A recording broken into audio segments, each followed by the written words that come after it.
आरोप असे होत आहेत का 2च दिवस का उद्धव ठाकरे काय त्यांना पूर्ण वेळ का बसत नाही, त्यांची जबाबदारी आहे पूर्ण बसणं.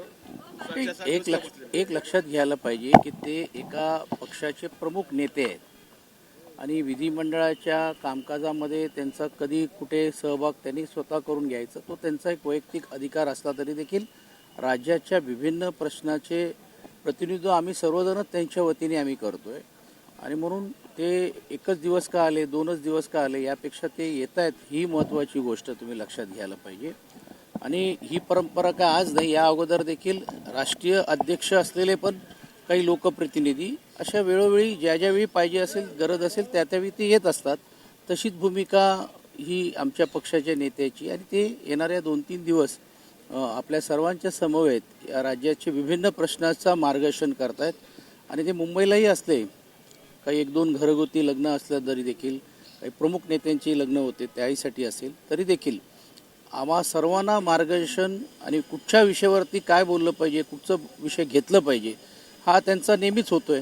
म्हणून ते इकडे असणं आणि नसणं त्यापेक्षा त्यांचं मार्गदर्शन आणि विशेषतः राज्याच्या विषयावरती ते वारंवार पत्रकार परिषद असेल किंवा आपल्या माध्यमातून ते बोलण्याचा प्रयत्न या अगोदर देखील करतायत. मदुराईच्या जो मंदिराचा जो सगळा मुद्दा आहे त्यावरून अमित शहानी थेट उद्धव ठाकरे यांना काय होता की तू काय झाला की तू अशा प्रकारची थेट टीका केलेली आणि शिवसेनेची नेमक्या सगळ्या पूर्ण चला किमान आमच्या बाबतीत ते आजही दखल घेत आहेत या गोष्टीचा आम्हाला आनंद आहे की राष्ट्रीय स्तरावरती पण देखील ज्यावेळी विषय येत असताना ते त्यांना आमची चिंता आहे.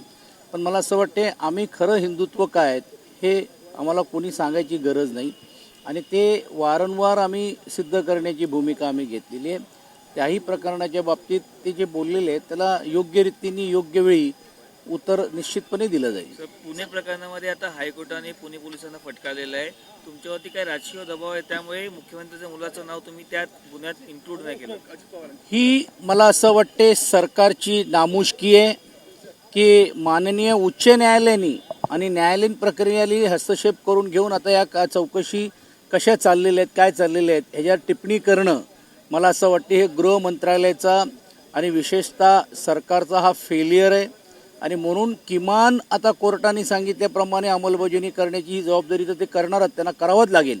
पण हे का झालं का केलं गेलं नाही आणि या सर्व विषयाच्या वरती अंतिम आठवड्यामध्ये विरोधी पक्ष या नात्याने आम्ही संपूर्ण चर्चा घडवण्याचं काम आम्ही करू.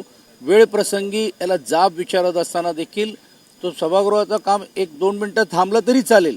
परंतु राज्यामध्ये सरसकट ज्या पद्धतीने मोठ्या प्रमाणावरती कायदा सुव्यवस्थेचा प्रश्न निर्माण होतोय आणि त्यात भ्रष्टाचाराचे अनेक मुद्दे मंत्री असतील किंवा मंत्रीतल्या कुटुंबातले लोकांचे असतील हे झाकण्याचं काम हे सरकार करतायत हे या एका प्रकरणाच्या माध्यमातून आपल्याला पाहायला मिळेल. प्रश्न उपस्थित केला की अतिवृष्टीसाठी मुख्यमंत्री सहाय्यता निधीमध्ये लोकांनी मोठ्या प्रमाणात निधी दिला, जवळपास 1 कोटीपेक्षाही जास्त निधी दिला तरी देखील 75,000 रुपये देखील आतापर्यंत खर्च करण्यात आले. उर्वरित निधी काय इच्छित आहे? ही कसं आहे की हे ते म्हटलेत ही गोष्ट खरी आहे कारण कोविडमध्ये पण तुम्ही बघितलं असेल की PM वेलफेअर फंड आणि हेल्थ फंड ह्याच्यामध्ये कोटीवधी रुपये मिळाले. त्याचा वापर काय केलं नाही केलं हे आपल्याला माहीत नाही. माननीय मुख्यमंत्री सहायता निधीमध्ये लोकप्रतिनिधींचे पैसे आहेत, अनेक सामाजिक संस्थेचे पैसे आहेत आणि 1च कोटी नाही त्याहीपेक्षा मोठी रक्कम त्यामध्ये असेल. अर्थात तो अधिकार माननीय मुख्यमंत्रीचा आहे पण हेच पैसे सर्वसामान्य शेतकरी आणि कष्टकरींसाठी जर वापरले असते तर नक्कीच त्याचा स्वागत करता आला असता. पण निवळ फक्त माहितीच्या अधिकारावरती आम्हाला जी मिळालेली माहिती आहे काही लाख रुपयेच खर्च त्या निधीतून झालेले आहेत.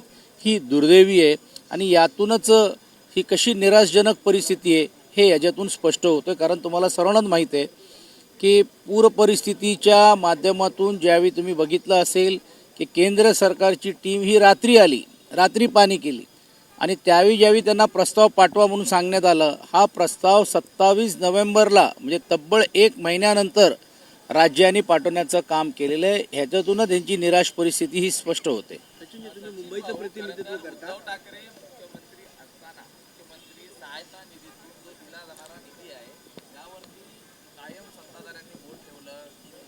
2च कोटी दिले आणि 1 करोड रुपये दिले. मात्र आता मुख्यमंत्री सहायता जो निधी आहे त्यात फक्त 75,000 दिले जात आहेत. एवढे पैसे जमा होत आहेत. या एकूणच विश्लेषणाकडे आपण कसं यात आम्ही मागच्या वेळीच पण हा प्रश्न मांडला होता आणि विशेषतः PM फंडाच्या बाबतीत पण होता की कोटीवधी रुपये मिळत आहेत, माननीय मुख्यमंत्री सहाय्यता निधीमध्ये पण मिळत आहेत. ह्याचा लोकभिमुक्त वापर कसं होतं काय होतं हे लोकांसमोर ठेवलं आणि मांडणं गरजेचं होतं. आणि म्हणून आज ही माहिती ज्यावेळी पुढे येते त्यातूनच ही सरकारची निराशजनक परिस्थिती ही याच्यातून स्पष्ट होते, मानसिकता स्पष्ट होते. आणि ह्याच विकास निधी मग आमदारांच्या शिफारसीवरती कार्यकर्त्यांना मदत करण्यासाठी किंवा कार्यकर्त्यांच्या माध्यमातून त्यांच्या कुटुंबातले असेल किंवा वैद्यक मदतीसाठी असेल किंवा वेगळ्या माध्यमातून मदत करण्याचा होतोय का हा प्रश्न देखील निर्माण होतोय. तुम्ही मुंबईचं प्रतिनिधित्व करता म्हणून मुंबईचे जे शौचालय आहेत त्याची खूप दुरावस्था आहे. यासोबतच जर महिलांचे जे शौचालय त्याच्यामध्ये अनेक वेळा पुरुषांचा वावर दिसतो. अशा प्रकारच्या घटना सातत्याने समोर येतात. हा वारंवार हा प्रश्न या निमित्ताने निर्माण होतो. तर अनेक भागांमध्ये शौचालय नाही आणि म्हणून त्यावेळी आम्ही मागणी केल्यानंतर शासकीय इमारतीमध्ये आणि पेट्रोल पंप्समध्ये हे महिलांसाठी आणि सर्वसाधारण लोकांसाठी हे शौचालय उपलब्ध करून द्यायला पाहिजे ही भूमिका होती. परंतु त्याची दुरवस्था पाहिल्यानंतर ही शोकांतिका आहे की 21व्या शतकामध्ये कोस्टल रोड अटल सेतू ह्याचा मोठा गोगा करण्याचं काम केलं जातोय. मात्र आजही प्राथमिक सुविधामधली जी असलेली महत्त्वाची शौचालयाची बाब ही दुर्लक्षित आहेत.